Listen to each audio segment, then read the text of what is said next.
the title again? Chief Policy and Government Affairs Representative, Executive. I wish we were here to talk about all the positive things happening here at the Long Island Railroad, but unfortunately, we're here to discuss a looming strike, but it's our job to keep our riders informed. Due to the unprecedented actions taken by the National Mediation Board, whose mandate is to minimize work stoppages in the railroad industry, have decided otherwise and to expedite it. Now, it's important to look at that in the broader context of what actually took place. What message does that send for future negotiations? Come to the mediation board, give a proposal, sit on your hands, don't negotiate, and ask to be released, and you are giving that right and to go on strike.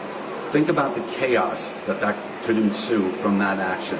And that's why pattern bargaining and the mediation process are so important to provide stability and continuity, not only in the railroad industry, but the public sector realm as well. And in addition, five unions have either conducted or are in the process for conducting a strike vote.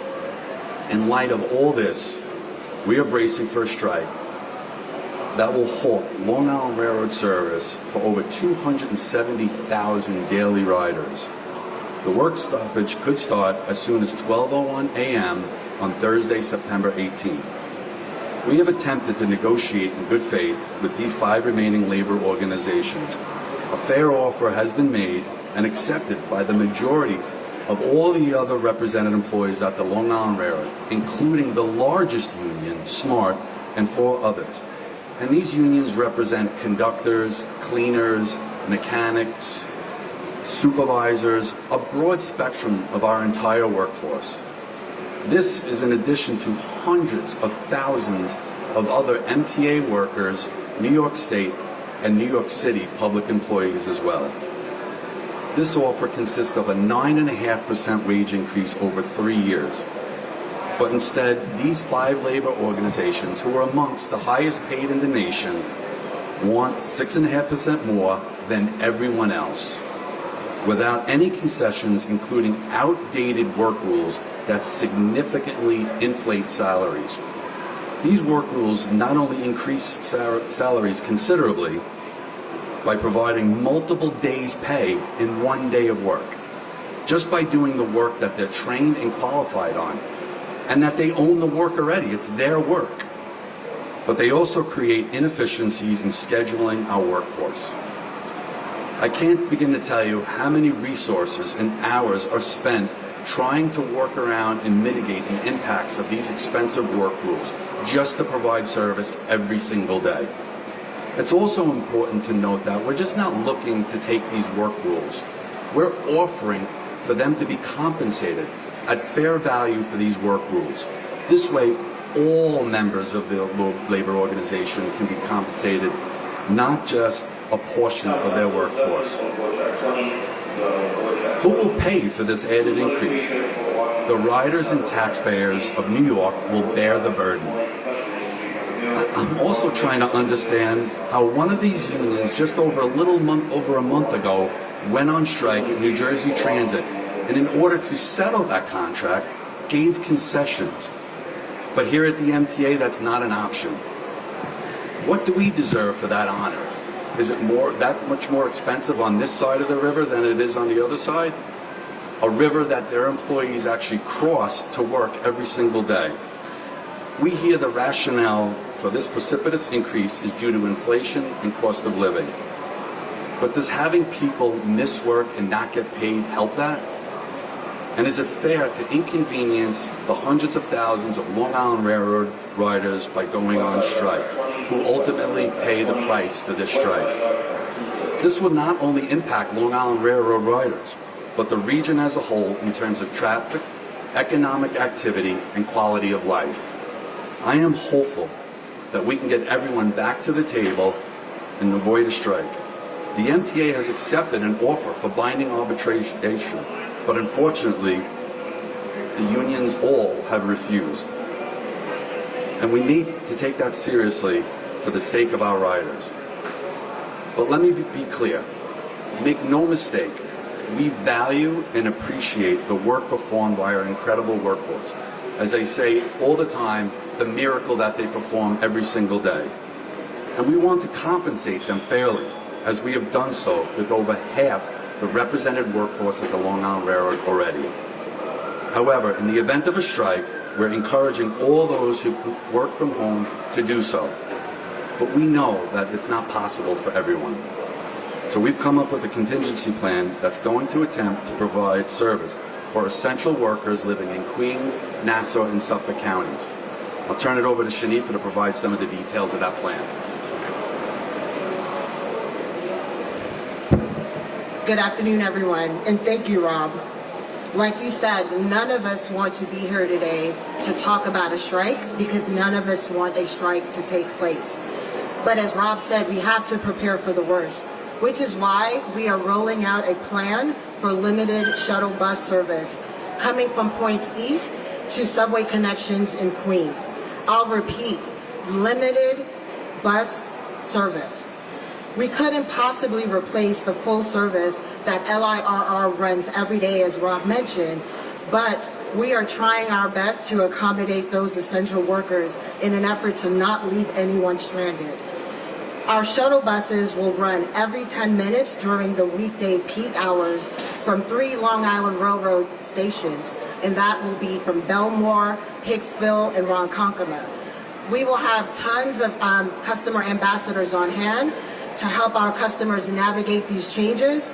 Riders in Nassau County should also consider using NICE buses to connect with the 7 train at Flushing Main Street or travel to Jamaica Bus Terminal, which is a short walk to the F train at 169th Street.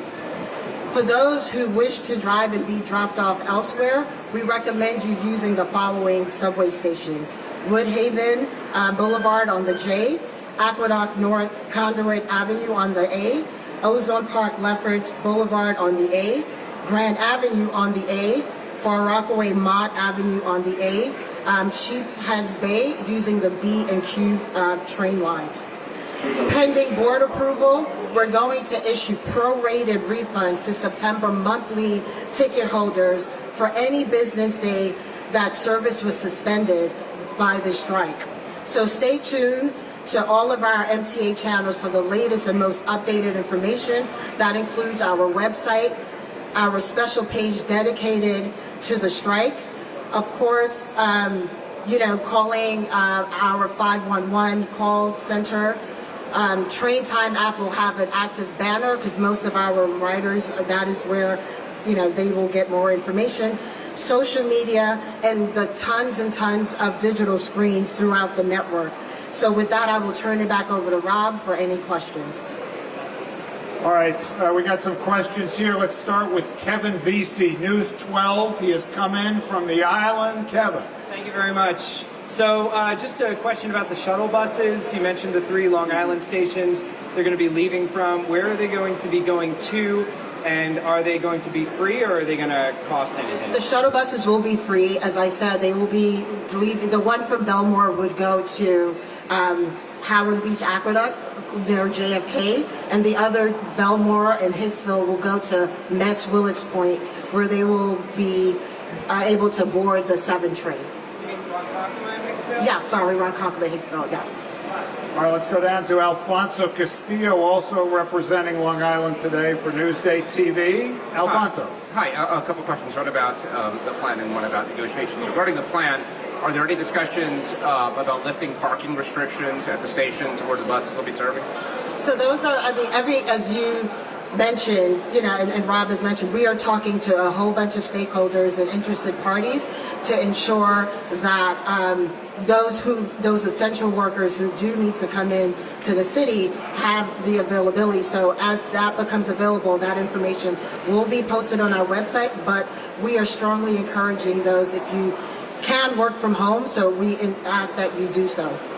And then regarding negotiations, I don't know if this would be for Rob or John, but this notion that we're hearing from you, from the governor, from Jano, that the release from mediation was premature. What's that based on? They were in mediation for more than a year. Mediators say that they determined that we weren't making progress. So why was it wrong to release her for mediation after negotiations that lasted for more than a year? Would you have them stay there indefinitely for many more years? Well, if you look at historically at the mediation process, it takes much longer, right? And as I mentioned, when you say negotiations, I'm not aware of negotiations. The last offer that we had seen from the labor organizations, those 5 labor organizations, was a year ago. As a matter of fact, probably to this day or yesterday, a year ago. So I wouldn't necessarily call that negotiating, and I don't know if by releasing them for a lack of negotiating is the right thing to do. I think there was a mistake made, and we're going to, and the riders are going to pay a price for that. So I wouldn't necessarily call that negotiating. It's giving your offer and saying, take it or leave it, that's it, and release us so we can go on strike. All right, let's go to Stephanus Chen right here from the New York Times. Hey, Rick, how you doing? Yesterday, Governor Hochul had mentioned that, reiterating what you've just said about the mistake that the federal government made in releasing them, and then the question of whether she will seek their intervention with an emergency board. She didn't answer that question, but is there any other mechanism by which the MTA or the state can hold off or prevent this besides reaching out to the Trump administration? Well, I'd refer you to the Railway Labor Act, right? There's several entities that could request a presidential emergency board. The labor organizations, the MTA, or the governor, or even the president can in fact do so as well. We heard Secretary Duffy here saying that they would like to see things run smoothly, so would we. So they have the ability to step in and make sure that there's not a work stoppage. And again, you know, we're reviewing our options, but you know, it takes multiple parties to negotiate, and we haven't seen that as of yet. All right, let's go to Keith Feldman from WNBC right after John J. McCarthy. Stephanus, just to jump in on your question, you're asking what else can be done. Okay, today, September 11th, we have another week. What can be done is these unions can come to the table, sit down, and negotiate. There's a deal on the table, a good deal. It's a deal that a lot of the people who rely on the railroad have. Cops, firefighters, our transit workers at New York City Transit who use the railroad, the other railroads employees. So there's a deal on the table. You want to do something, come and negotiate. We're ready, okay?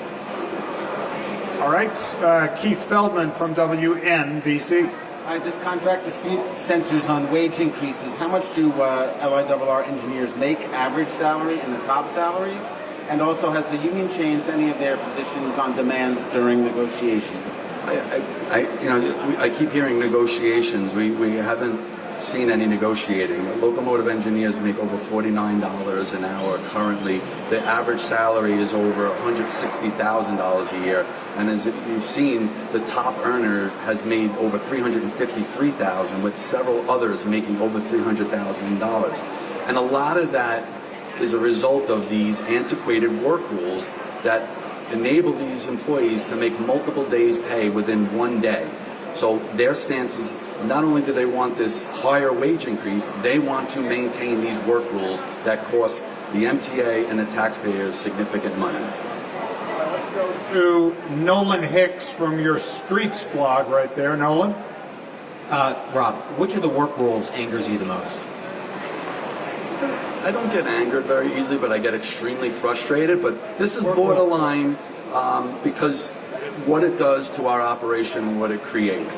And you've heard us talk about the work rules where you go from an electric train to a diesel train in one day, you earn an extra day's pay. You go into a yard, or you have a yard crew that's asked to move a different piece of equipment, they get another day's pay. These are exorbitant work rules and are extremely outdated, and they go back to when there was multiple different railroads, and then there was ownership of work. It was their railroad, so they owned the work. This is work that they're already qualified, as I mentioned. They own this work already. They're qualified to do it. They do this work in their normal course of business. It's just because on one particular day I'm supposed to do this, now you want me to do that, so I need another day's pay to do that. It's